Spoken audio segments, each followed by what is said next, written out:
From Hollywood, California, the Lux Radio Theater presents Errol Flynn and Olivia de Havilland in Green Light with C. Aubrey Smith.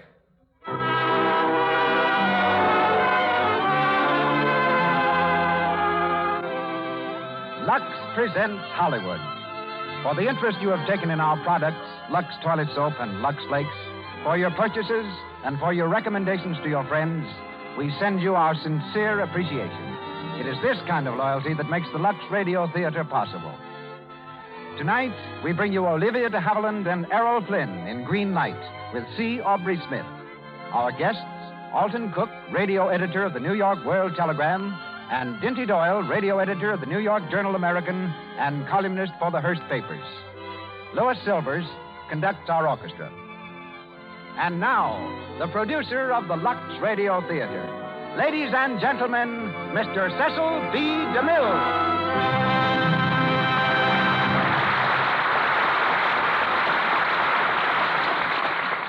Greetings from Hollywood, ladies and gentlemen. Dr. Lloyd C. Douglas, author of the exciting, fast-moving novel Green Light, from which tonight's play is adapted, has something in common with those giants of literature, Jonathan Swift, author of Gulliver's Travels, Lewis Carroll, author of Alice in Wonderland, and Ralph Waldo Emerson, the poet-philosopher. For like them, Dr. Douglas is a minister who turned author. And again, like them, his writings have a vividly human and appealing quality. From Dr. Douglas last week, I learned how he happened to write Green Light. While on a lecture tour, he addressed audiences harassed by fears and worries. I tried, said he, to sound a philosophy, good for all types of people who allow comparatively small matters to accumulate and become an almost insurmountable mental barrier. Encouraged by the reactions to his lectures, Dr. Douglas believed the rest of the world might also find some good in his principles. The result was the book Green Light, which sold nearly 250,000 copies. From it, Warner Brothers made a great motion picture, whose star, Errol Flynn, repeats for you tonight the role of Dr. Newell Page. And co-starred is Miss Olivia de Havilland, of the same studios, playing the part of Frances Ogilvy. 2 weeks ago, Olivia and Errol completed their new film, The Adventures of Robin Hood, and promptly departed for a well-earned rest, Olivia to Palm Springs and Errol to New York, from which points they both returned to Hollywood a few days ago to be with us now. C. Aubrey Smith, renowned character actor and beloved veteran of countless hits on stage and screen, most recent among them being The Hurricane, is heard as Dean Harcourt. Polly Ann Young, sister of Loretta Young, plays Phyllis Dexter, and Frank Nelson, Dr. John Stafford. And now it's curtain time. The Lux Radio Theater presents Olivia de Havilland and Errol Flynn in Green Light with C. Aubrey Smith.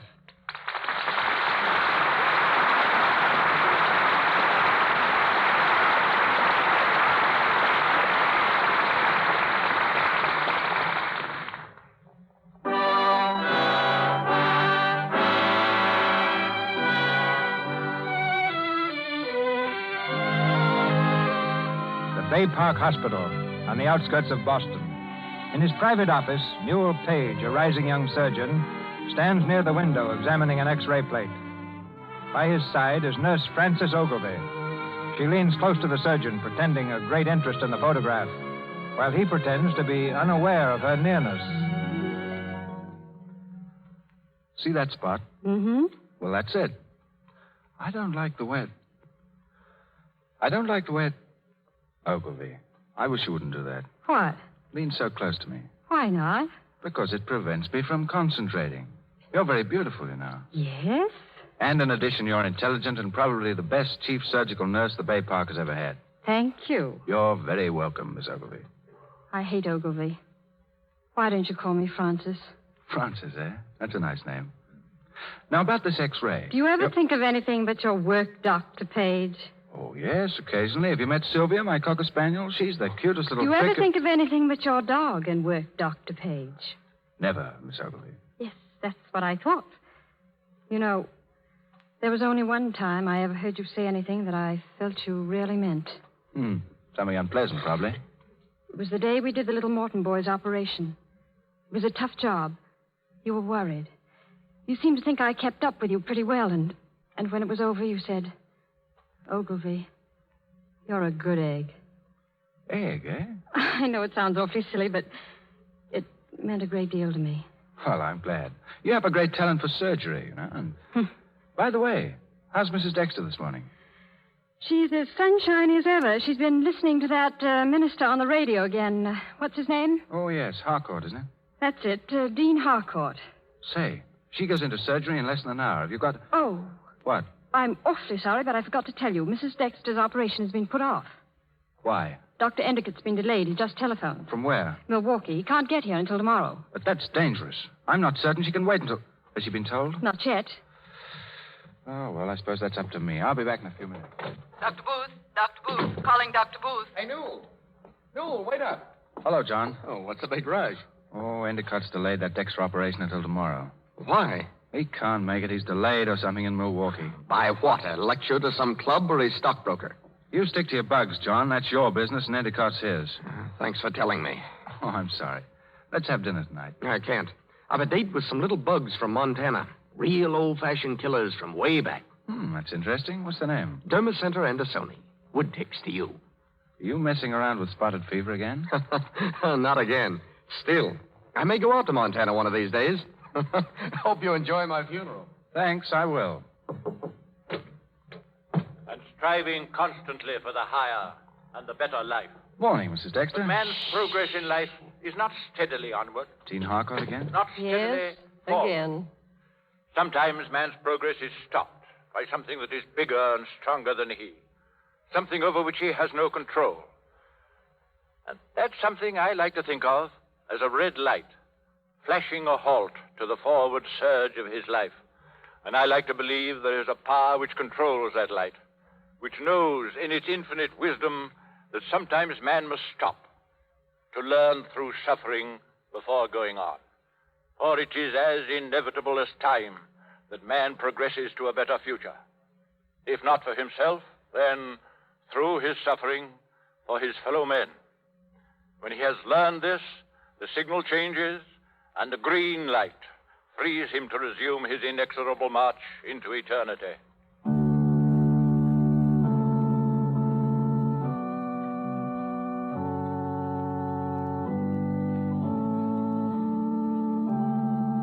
You have been listening to Dean Harcourt talking to you from... What would religion be without music? There was religion long before there was music, Dr. Page. I'm sorry, Mrs. Dexter. Well, I'd say your pulse shows marvelous repose for a patient facing surgery. You can thank Dean Harcourt for that. I'm thankful for anything that gives a patient courage and confidence. A shorter word for courage and confidence is faith. Well, whatever it is, you'll need every bit of it now. More bad news? Well, you see, You're trying to tell me my operation has been postponed again. Yes. Dr. Endicott's been unavoidably detained in Milwaukee. Milwaukee. A beautiful city, full of music. Years ago, we used to go there to hear the community singing. You make it work, don't you? No, I simply let it work. Well, you're an amazing patient, Mrs. Dexter. Things would be pretty simple if we all had your faith.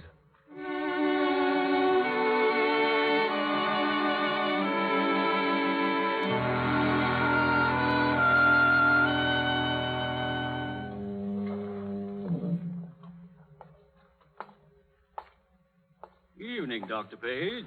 Oh, hello, officer. Out for a walk, sir? Nice evening for it. Fog coming across the bay, though. Oh, hello there, Sylvia. Hello. Evening, sir. Good evening. Oh, dear. What's it all about, Sylvia? What are we all doing here? Where are we going? Oh, no. Not home. I'm talking about life. If you could only talk, Sylvia. But I'm glad you can't. There's altogether too much talk anyway. Oh, good evening. I didn't see you sitting there. I hope you don't think I was eavesdropping. Rather silly business talking to a dog. You haven't anyone else to talk to, have you? Sit down over here. I imagine we came to this spot for the same purpose. To look off across the water into eternity. Well, I don't think I'm much concerned with eternity. My job's with the present. After all, the patient will feel just as much pain today, even though he thinks that tomorrow he may be sitting on the edge of a cloud strumming a harp. And you're concerned with curing today's pain so the patient won't join the heavenly host. Right. Naturally. As a physician, you believe that. How do you know I'm a physician? You just told me. As a matter of fact, we're almost in the same business. If I'm more concerned with eternity, it's because my job is with the soul rather than the body. Oh, I see. Preacher? I much prefer to be known as a teacher. There's so much we can do to help people. It's 7 o'clock, Dean Harcourt. Oh, thank you, Alan. You can take me to the car, please. Yes, sir. Harcourt, then you're... Yes? Well, you do help people, sir. I happen to know that. Thank you. Shall I help you up, sir? No, I can manage by myself. You didn't know I was a cripple. I had no idea. I try not to let it interfere. Good night. Good night, sir.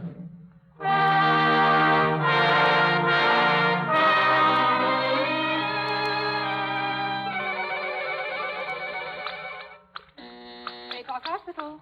One moment, please. Baypark Hospital. Baypark Hospital. Hold the wire a moment, please. Hello? Hello, switchboard. This is Dr. Booth speaking. Is there any word from Dr. Endicott this morning? I see. Well, keep trying, please. I'm in Dr. Page's office.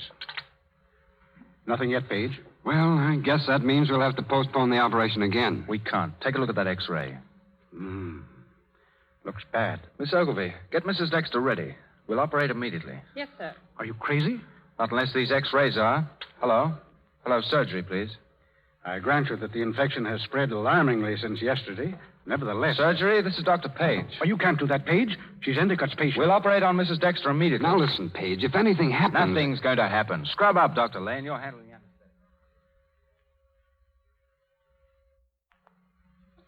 Your gown, Dr. Page. Gloves, please. Everything set? Set. Ready, Mrs. Dexter?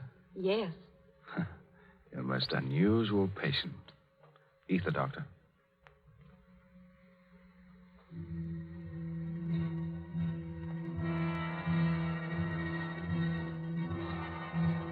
Scalpel.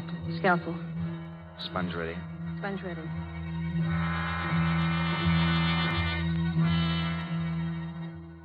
Faster, Ogilvy, faster. Keep them coming. Clamp. Clamp. Sponge. Sponge. Respiration normal. Pulse steady.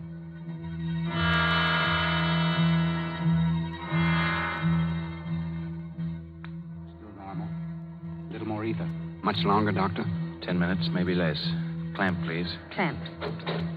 Who opened that door? It's Dr. Endicott. Excuse me, Page. Step aside, please. We're almost finished, Endicott. I said step aside, Page. I was just about to remove the... Thank you. I know this case. Very well, Doctor. Forceps? Forceps. Stand by to assist.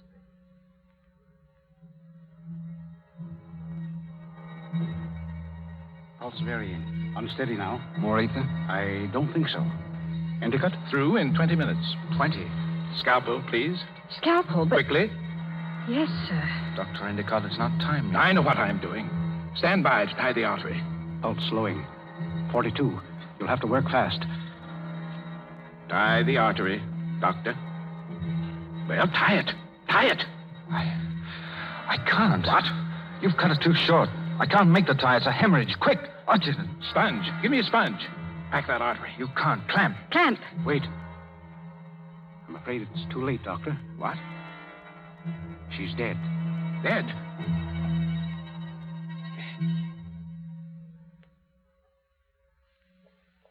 Dr. Page, wait, please. What is it, Ogilvy? She shouldn't have died. You were doing perfect work if Endicott had kept out of it. Oh, I'd rather not talk about it. Ogilvy, Mrs. Dexter has a daughter, Phyllis, I think. She's traveling in England. You'll see that she's notified, will you? Pretty tough on her, isn't it? Yes, thanks to Endicott. I know exactly what happened, and I'm going to tell what I know. Don't you think it's Endicott's privilege to make his own statement first? Well, You're right.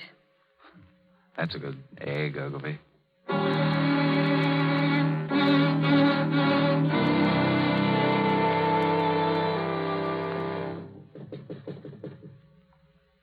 Yes? Oh, evening, Page. Evening, Endicott. I'm glad you came. Nasty business, this Dexter death. She was too well known. People loved her too much. What's that got to do with it? I'm simply trying to tell you that Mrs. Dexter gave most of her fortune to this hospital. That's why there's so much feeling about her death. I didn't know. No one knew, except the board of directors. I've been trying to convince them it was an unavoidable accident. One of those things that sometimes happen. It was unavoidable, wasn't it? No, it wasn't. For some reason, you cut the pedicle too short for safety. It should never have happened. You're right. You're right. My place was with my patient, not in a broker's office watching my life savings being swept away. Interesting how greed and medicine don't mix. I have a little money if it... Not enough. But you have youth. Your whole life is still ahead of you. I'm old. My life's all behind me. Even the money I've saved is gone. But you can always earn more. Not if I'm dismissed for this Dexter case. A split second, a woman dies, and a whole career dies with her. A split second, as against the 40 years I've given to medicine.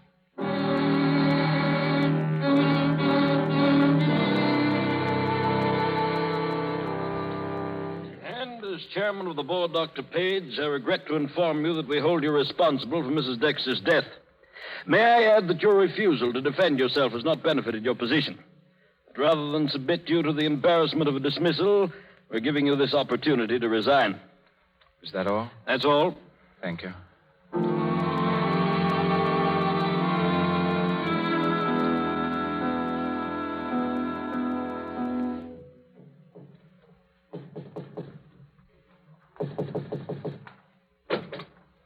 Oh, good evening, Miss Ogilvy. Where's Dr. Page, Mrs. Howell? He's still in his room. I've been trying to make him eat something. Excuse me. Dr. Page, Newell. Huh? Oh. Hello, Francis. What's the time? You've been drinking. Have I? Listen to me. You're going to pull yourself together. Go down to that hospital and tell Endicott and the board where to head in. You're not going to let them make you the goat. You know, Francis, you're a very beautiful girl. Oh, stop it, please. All right. What is it you want me to tell the board, Francis? That Endicott killed a woman? That'd be nice, wouldn't it? He's a human being, just as liable to make mistakes as anyone. That's no concern of yours. If you resign, you admit you were responsible for her death. Uh-huh, exactly. Why, you sound as if you were going to resign. I have, already. You're a fool. Thank you. A sentimental fool. I suppose you think you're being noble. I've been trying not to think at all. I don't see why you should. Because I hate to see a man throw his life away for nothing. That's what you're doing. You're giving up your whole career for a man who's outlived his usefulness. Well, you won't if I can help it. I'll see the board myself and I'll tell them the truth. I don't care if they fire me tonight. Sure, go ahead. And now who's being noble? I ought to slap you for that. But I won't. You're all mixed up with whiskey and heroics. You don't know what you're talking about. Good night. Whiskey and heroics. A split second. A woman dies, and a whole career dies with her.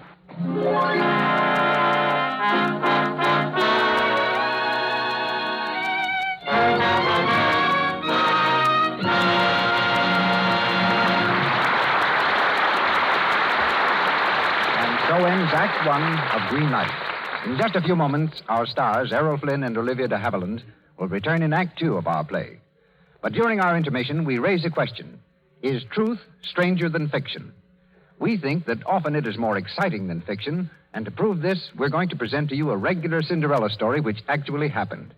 The heroine of this real-life story, the modern Cinderella, is Miss Anne McDermott of 229 Chicago Avenue, Oak Park, Illinois.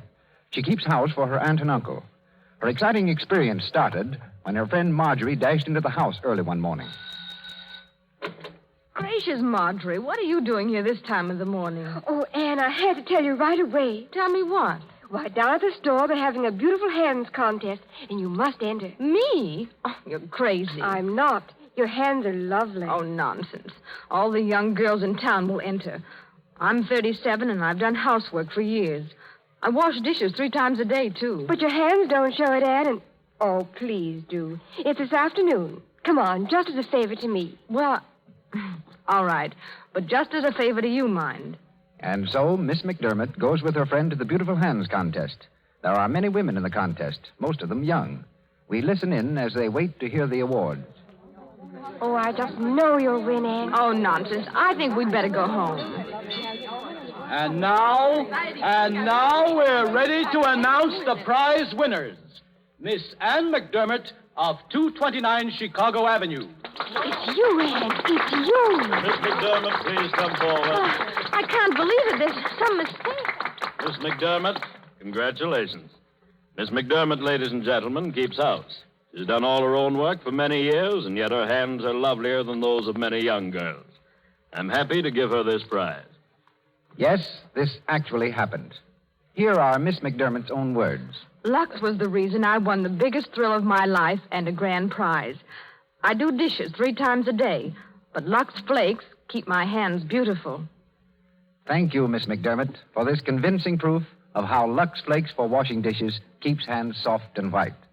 Lux for dishes is such inexpensive beauty care, every woman should guard the loveliness of her hands this way. Get the economical big box of Lux tomorrow. I return you now to Mr. DeMille. Errol Flynn, Olivia de Havilland, and C. Aubrey Smith continue in Green Light.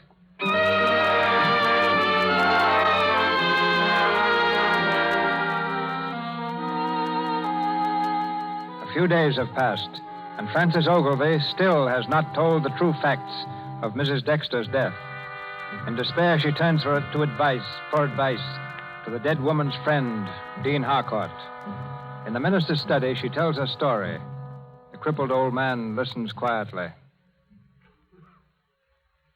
And when I tried to make him tell that to the board, he refused. I could save him. I could save his career. But for some reason, he doesn't want it saved. Miss Ogilvy, no man makes sacrifices without reason. Whatever that reason may be, it is in itself compensation for his suffering. And whether you agree with that reason or not, you've no right to destroy it by exposing the sacrifice. I don't believe in sacrifices, Dean Harcourt. I don't believe in eventual justice. I believe that one gets what one fights for, and that only the fittest survive. Yes. And yet, you'd give up anything, everything, for him. You have a remarkable talent for love. He said I had a remarkable talent for surgery. I know, it's complex. But sometimes a viewpoint simplifies things.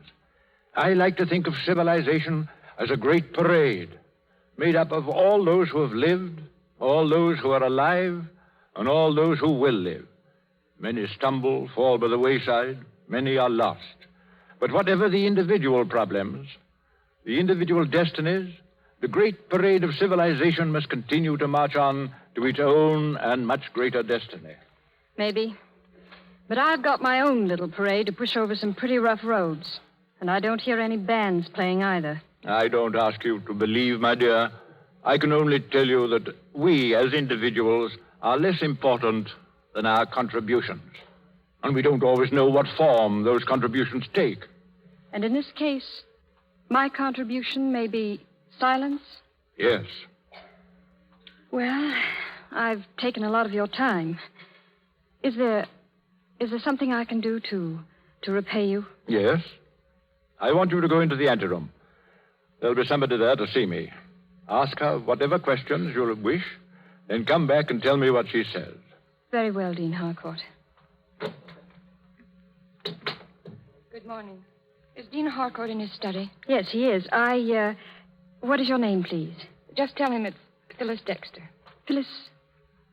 One moment, please. Dean Harcourt. Yes? Mrs. Dexter's daughter is waiting to see you. Phyllis? Poor child. Will you do one more thing for me? If I can.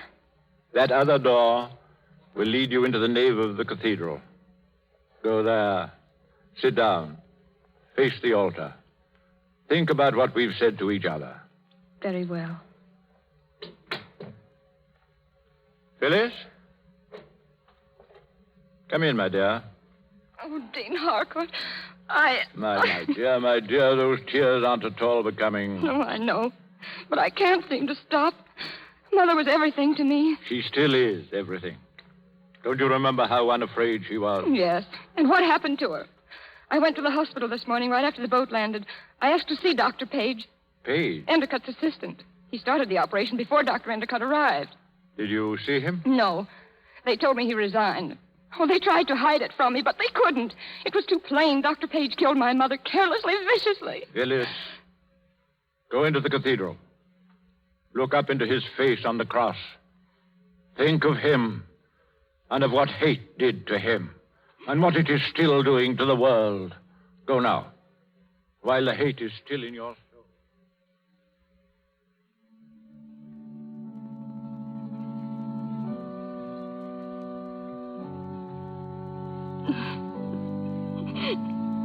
Miss Dexter, please don't. Oh, my mother. I know. I know all about it, my dear. Come with me, please. We both have troubles. Perhaps we can comfort each other.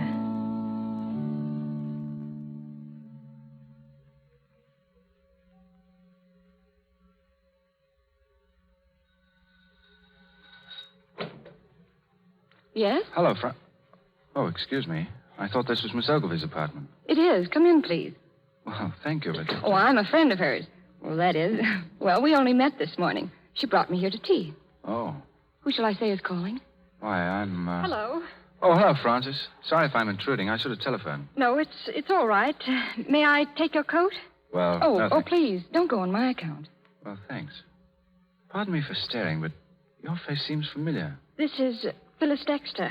Dexter? She's the daughter of the Mrs. Dexter I was telling you about. Just arrived from England. Phyllis, may I introduce Mr. Walker? How do you do? If you're as nice as Miss Ogilvy, you'll be well worth knowing. I hope you'll always think that. Oh, I think I hear the kettle boiling. Sit down, Mr. Walker. Thanks. So you met Francis just today, eh? Yes, at Dean Harcourt's. Oh, what made you think you knew me? Why, you resemble a photograph I often admired, the daughter of a friend of mine. The daughter must be very beautiful. Oh, I feel flattered. I think she'd feel flattered, too. Thank you. You just came from England, Francis said. Yes, my mother died. It was very sudden. I'm sorry. I lost my mother, too, a long time ago. I know how it is. You must try not to let it hurt you too much. Death is, well, it's a part of living, I guess. A split second, a woman dies. So many things can happen in a split second. Yes, and sometimes they seem to happen with deliberate cruelty. What? You'll excuse me, won't you? I haven't time for tea. Please tell Miss Ogilvy I had to go. What was that? Did he go? Yes. What a strange man. He's one of the finest. He seems to be. Do you think he'll call again soon? I don't know. There's no telling what Mr. Walker will do. Ever.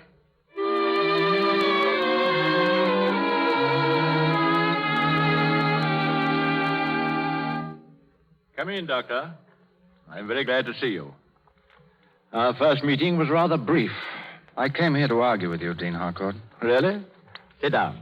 I came to argue with you about your concept of everlasting life. I want to know how you can reconcile needless death, greed, the destruction of a career with your irresistible onward drive. Why? I'm the Dr. Page who operated on Mrs. Dexter. Page. I see. You have a fine religion, Dr. Page. I haven't any, as far as I know. Oh, religion has many definitions, at least in my dictionary, such as loyalty, devotion, honor. Perhaps. Well, my dictionary defines it as a kind of opiate used by people with hurt sensibilities to dull them into drowsiness. Would you say that of Mrs. Dexter? No, I guess not. But what of her daughter? Can she be like her mother? She will be, eventually. And so will you. But will it really matter, then? One has to wait too long. You've got to give up too much for moral victories. How do you know? There's hardly a man who hasn't been stopped by circumstances. I had ambitions, too. And then I became as I am. I felt death would be better than wasting my life as an impotent cripple. I even sought death. Then, suddenly, I discovered my course was upward. In spite of everything, I got the signal to go forward. At times, I'm still delayed, no telling how long, but eventually I get the green light. And I know that once again, I commence that irresistible onward drive. Who is it? Oh, Phyllis. Dean Harcourt, I hope... Oh, why, Mr. Walker. Walker? I hoped we'd meet again. I thank you. Yeah, Dean Harcourt, Miss Dexter and I, we've met, you see, and... Yes, I see, Mr. Walker. I'm glad you've met. I think you two should know each other. Well, if you'll excuse me... Oh, wait, Goodness, it's lunchtime, isn't it? Is it? You must be frightfully hungry, Phyllis. Not particularly. I'm sorry I can't offer you lunch. You eat, don't you, Mr. Walker? Eat? Oh, usually, yes. Miss Dexter, will you have lunch with me? Oh, I'd like to, very much. Good. You two run along now. I've got to make a telephone call. And, by the way, if you've no other plans, have dinner with me tonight. Both of you. Yes, of Thank course. you. Goodbye, sir. Hello? Hello, Miss Ogilvy? This is Dean Harcourt speaking, Miss Ogilvy. Could you have dinner with me tonight? Splendid. At 8. Goodbye.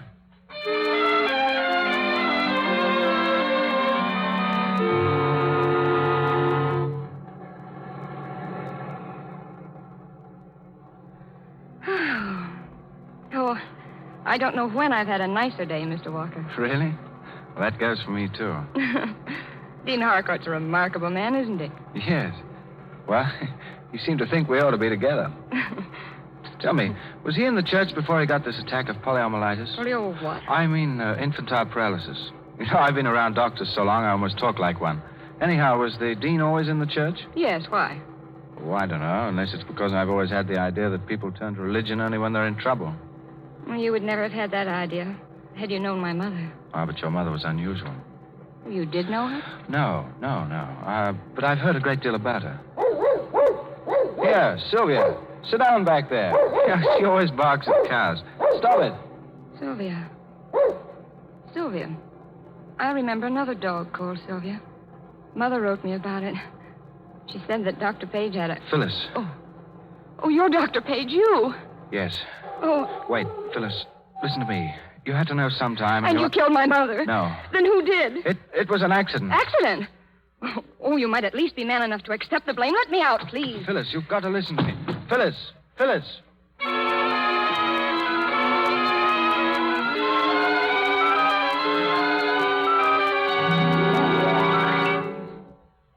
Well, if he doesn't come soon, I'm afraid we'll have to eat without him.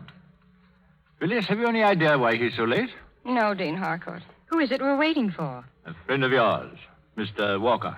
Walker? Not... Yes, he came to see me this morning, and Phyllis happened to meet him. Did you have a nice luncheon? Phyllis, what happened? You lied to me, didn't you? Why didn't you tell me who he was?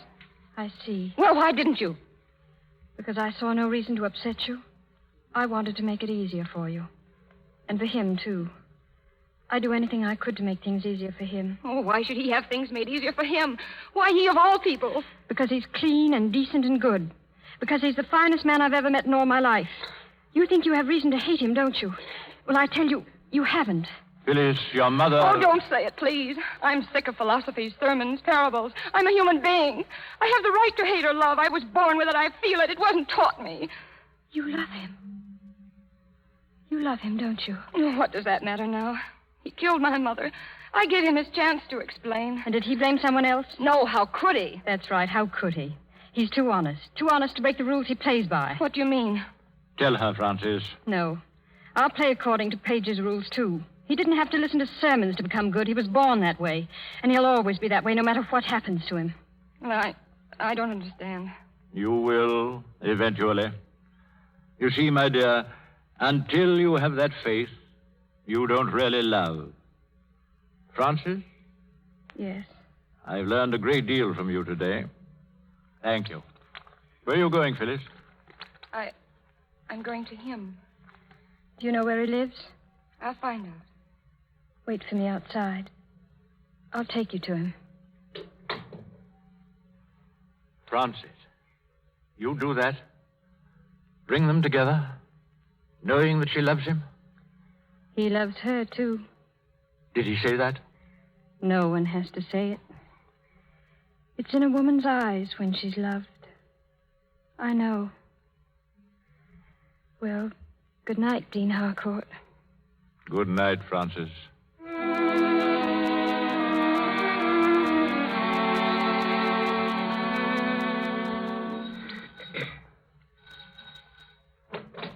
Hello. Oh, good evening, Miss Ogilvy. We'd like to see Dr. Page, please. Why, he's not here, miss. Not here. Where did he go? I don't know. He didn't say. He left early tonight, and I'm to close the apartment myself. I see. Thank you, Mrs. Howell. It's gone. Yes. Well, he's joined the parade anyway.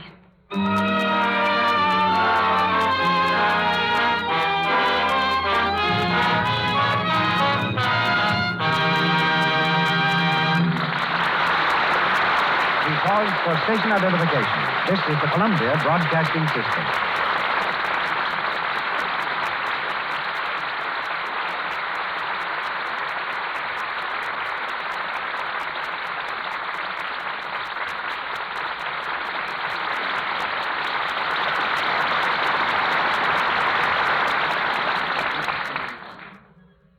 We return shortly to Olivia de Havilland, Errol Flynn, C. Aubrey Smith, and to the third act of Green Light. But now, during our short intermission, we want to devote the next few moments to an event unique in the history of the Lux Radio Theater.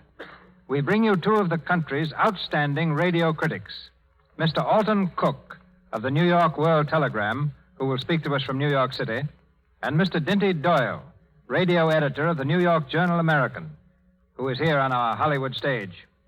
Both gentlemen have just concluded the tabulating of national polls conducted to determine the outstanding radio programs of the past year. Mr. Doyle's poll represents the opinion of all the radio editors of Hearst newspapers. The World Telegram poll reveals the opinions of 211 radio editors.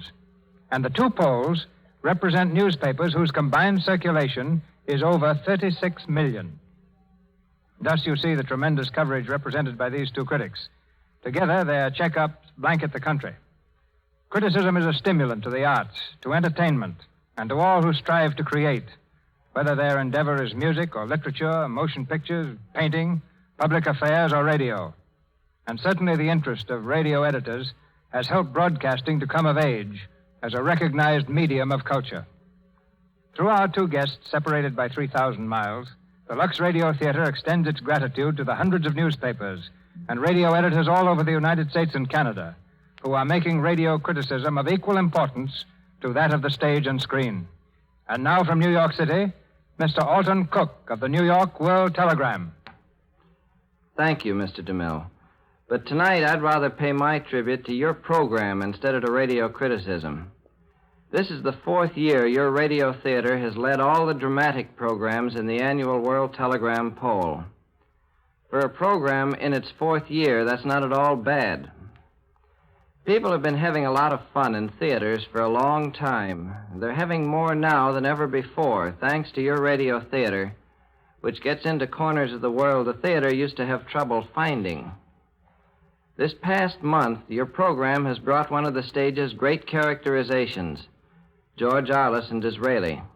This same month, the program included the amusing and audacious idea of making an actor out of good old Bob Burns and casting him in a Booth Tarkington play. A theater as lively as that is a good addition to our equipment for enjoying life. Your radio theater richly deserves the tributes voted to it by 211 American and Canadian radio editors in the World Telegram poll. My congratulations, Mr. DeMille, to you and to your sponsors. And for them, as well as myself, Mr. Cook, our sincere thanks. 2 weeks ago, Mr. Dinty Doyle sat with my good friend Major Bowes and myself when we spoke to the Lux Radio Theater audience from New York. Tonight he's here in Hollywood. Only this time he's doing the talking. Mr. Dinty Doyle. You said, Mr. DeMille, that this is a unique event at the Lux Radio Theater. Well, it's just as unique for Alton, Cook, and me, because for once we're in complete accord. The poll which I was privileged to conduct voices the attitude of the radio editors of Mr. Hearst's newspapers, who also award to this program first place among all dramatic shows heard on the air in 1937. There's a familiar phrase to be found in front of most railroad crossings which seems to cover my activities tonight. I've stopped, and I've looked, and I've listened, and I find the experience well worth the 3,000-mile flight I made to be here. I'm sure that many are perhaps a little curious as to the scene from which this program emanates. Let me describe it to you very briefly. Picture a large stage, such as you might find on Broadway, any Broadway, and in the center front of the stage is the microphone for the capable performers who are bringing you green light. In command of the operations, at stage right, is Mr. DeMille, speaking to you over another microphone. Across the middle of the stage is hung a curtain, hiding from view all the musicians except the conductor, Louis Silvers. It's not because we don't like to look at musicians, but simply because the curtain makes their music better over the air. In a balcony, above and behind Mr. DeMille, are the sound effects, and across the stage in another balcony is Columbia's engineer and the broadcasting apparatus that starts this program on its way to your living room. I hope I haven't shattered any illusions, other than the one that Mrs. Doyle may have entertained in believing her husband is a radio performer as well as a radio editor. Good luck, Mr. DeMille. I hope you try just as hard to get this award in 1938 as you did in the past year. After all, awards such as this are not given. They're won. Thank you, Dinty Doyle. Thank you.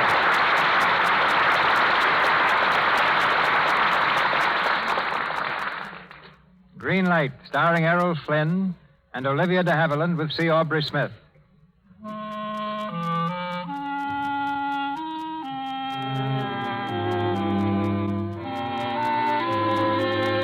2 months have gone by, and nothing has been heard of Newell Page.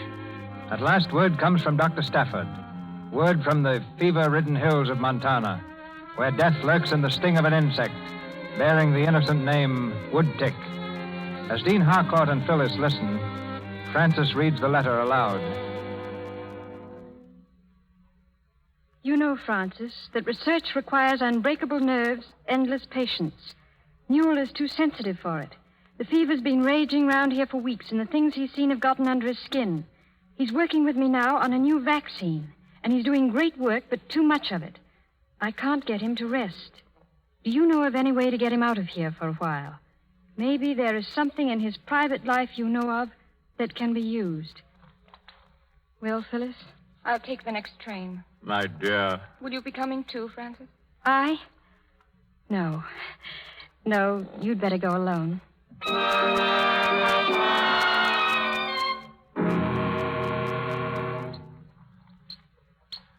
How's it going, John? Any results? Oh, just about the same.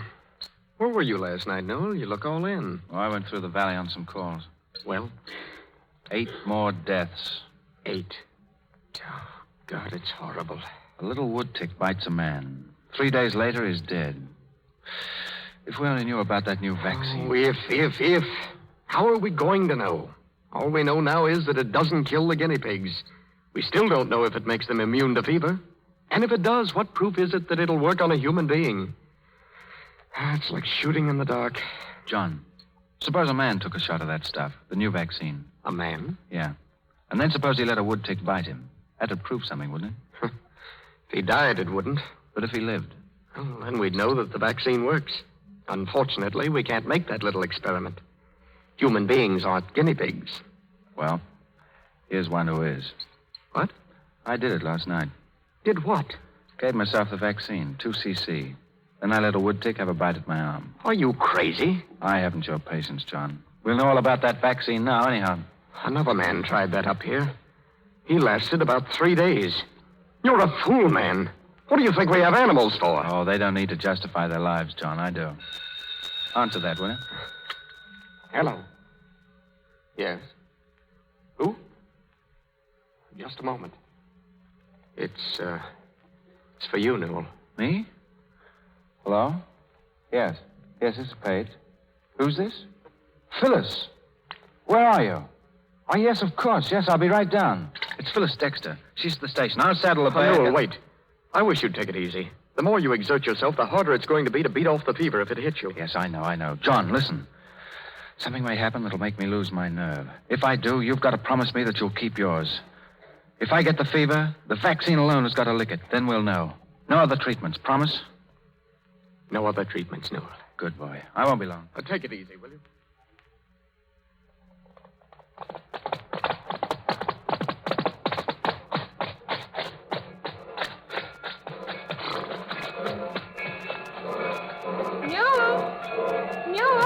Phyllis. Newell.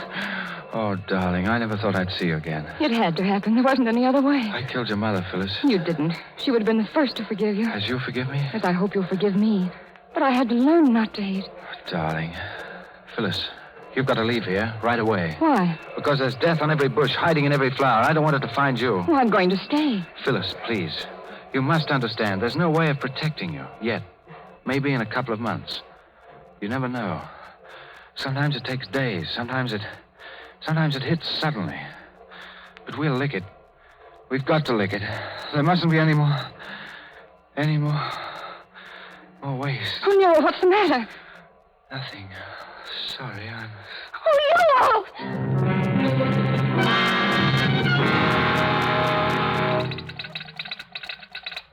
Straight telegram to Miss Frances Ogilvy, 415 West 78th Street, New York City. Newell's desperately ill. Spotted fever testing new vaccine. Will take no treatment. Please come at once. Signed, Phyllis.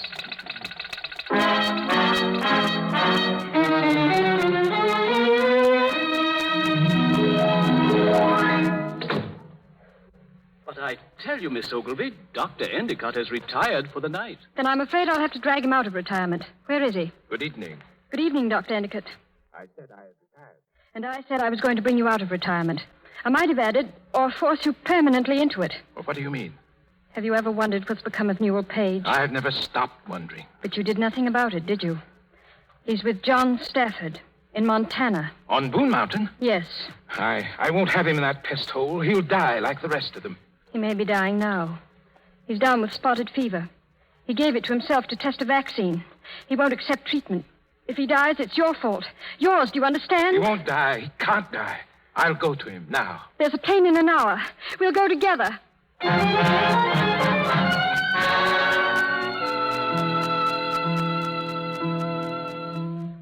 There's the whole case history, Dr. Endicott. Fever readings up to an hour ago. He's been like this all the time? Semicoma since Tuesday night. But what have you been doing? Waiting. Waiting for what? Waiting for him to die? Or to live. It was his wish, Francis. Oh, it's inhuman. You can't do it. You can't. Don't, Phyllis. Quiet. He's coming around again. John. Yes. Fever. How much? 103 an hour ago. How do you feel? Groggy. There's a pain in the right lower quadrant of the abdomen. Make a note of it. I want to see how long it lasts. Right. Did you take a agglutination test? Yes. Result? Positive wild Felix reaction. Proteus X19 and a dilution of 1/320. Oh, stop it. Stop it. Phyllis, you must understand all this is being done for purpose. As time passes, I'll become weaker and weaker until either the fever breaks or I break. Please help me conserve my strength. Oh, I'll help you. Thank you, darling. He's unconscious. Not yet. Keep your nerve, Francis. You're an old hand at this sort of thing. Yes. Yes, Newell. Oh, don't, my dear. Take her outside, Dr. Stafford. I'll take care of him.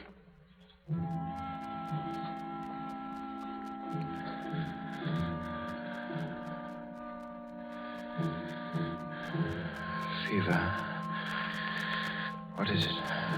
103.6. Oh, going up. Keep taking it. Every hour.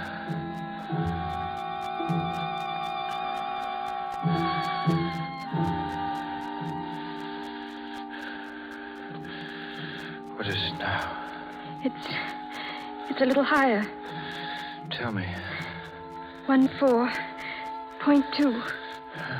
Should break before 105. I can't take 105. Oh, Newell. It will break. It has to. Newell, can you hear me? You've got to live, Newell. You can't die like this. You can't. It's not for me now. It's for her. She loves you. You've got to live. You can't die. You can't. You can't.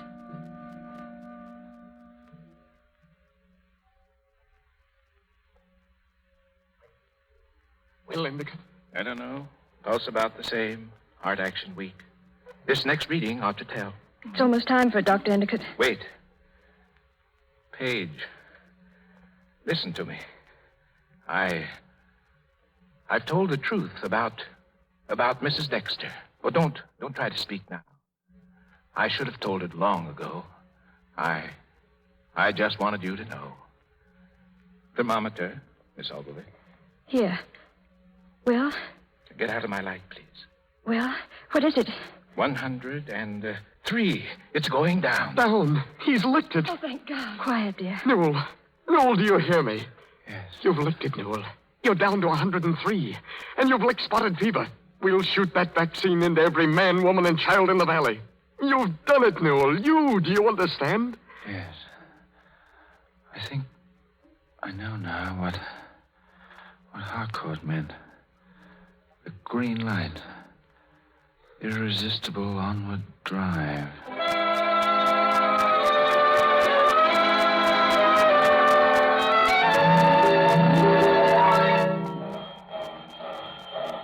Goodbye, Newell, and good luck. Goodbye, Jono. Goodbye, fellas. You'll write, won't you? Of course we will. My regards to everyone at the hospital, Paige. You're going to stay here? I think so. There's work here for me. Goodbye. Goodbye. Francis. You better hurry. So you're really not coming? You've made up your mind? Yes, Newell. You see, I've had a green light, too. I was stopped for a long time, but I'm going forward again now. Francis, I'm not going to try to tell you. No, don't. Just be happy. And make her happy. You're a good egg, Ogilvy. Thanks. You are, too.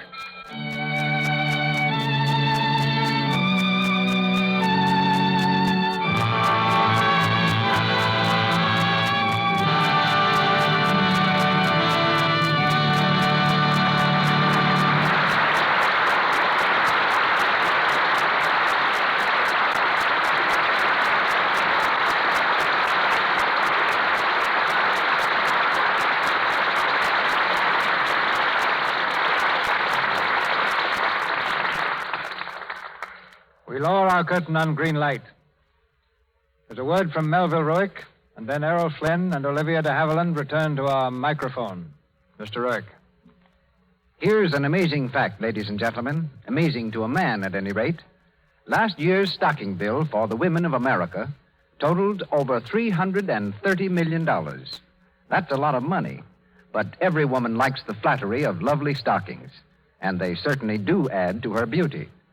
However, if your stocking bill seems to be getting out of hand, here's a suggestion. Try washing your stockings in Lux Flakes after each wearing. Lux preserves the elasticity of the threads.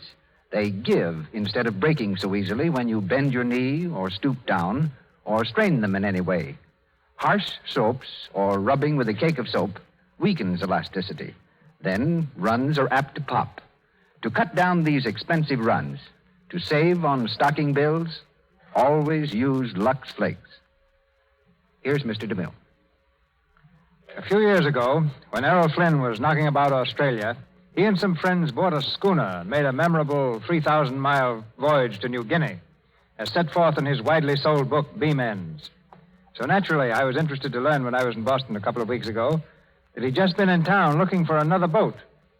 Does that mean, Errol, that you're planning to lift anchor again for those lazy South Sea islands? Well, I did buy a boat, Mr. DeMille. 75-foot ketch, which I've named after that old schooner of mine, the Sirocco.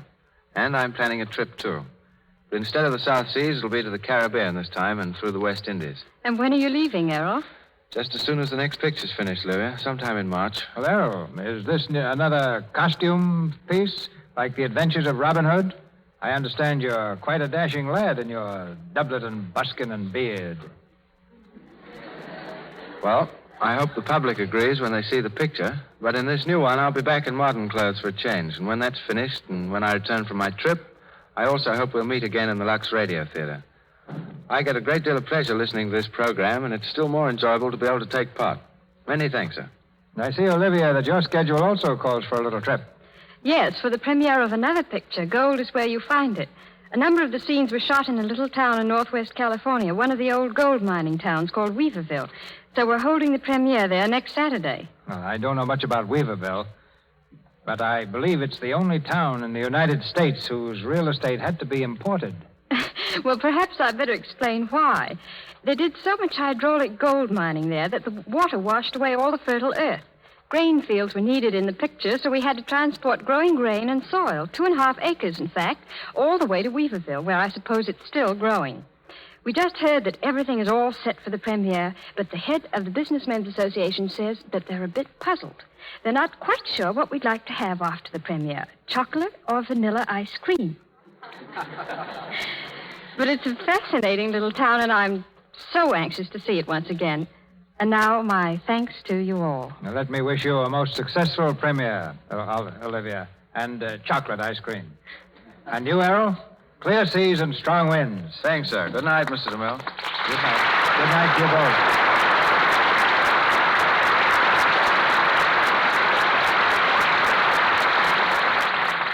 both. Ladies and gentlemen, this is your announcer, Melville Ruick. Before Mr. DeMille returns with some most welcome news about our show next week, may I say that our stars were assisted tonight by Janet Young as Mrs. Dexter, Roy Gordon as Dr. Endicott, John Lake as Dr. Lane, Lee Millar as Dr. Booth, Lou Merrill as Chairman, Ethel Wales as Mrs. Howell, Ross Forrester as chauffeur, Henry Anthony as police officer, Coral Colebrook as telephone operator, Ingborg Tillish as nurse, and James Eagles as a telegraph operator. Louis Silvers, another book by Dr. Douglas, White Banners, is being made now by Warner Brothers. Louis Silvers was in charge of music for Happy Landing at 20th Century Fox Studios, where C. Aubrey Smith is now making Kidnapped. And now, our producer, Mr. DeMille. Next Monday night, the Lux Radio Theater is privileged to present one of the greatest plays of that distinguished American dramatist, Eugene O'Neill. I refer to his Pulitzer Prize play, that dramatic and powerful love story of the waterfront, which met with such tremendous success on Broadway and in pictures, Anna Christie.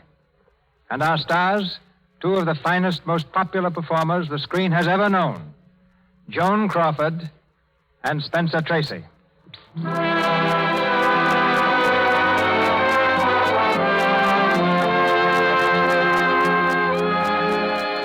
Our sponsors, the makers of Lux Flakes, join me in inviting you to be with us again next Monday night when the Lux Radio Theater presents Spencer Tracy and Joan Crawford in Anna Christie with George Marion Sr.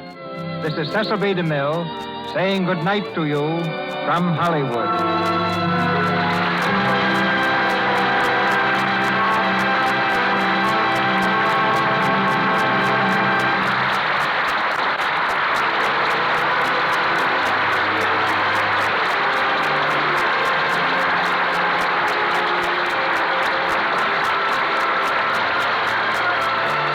This is the Columbia Broadcasting System.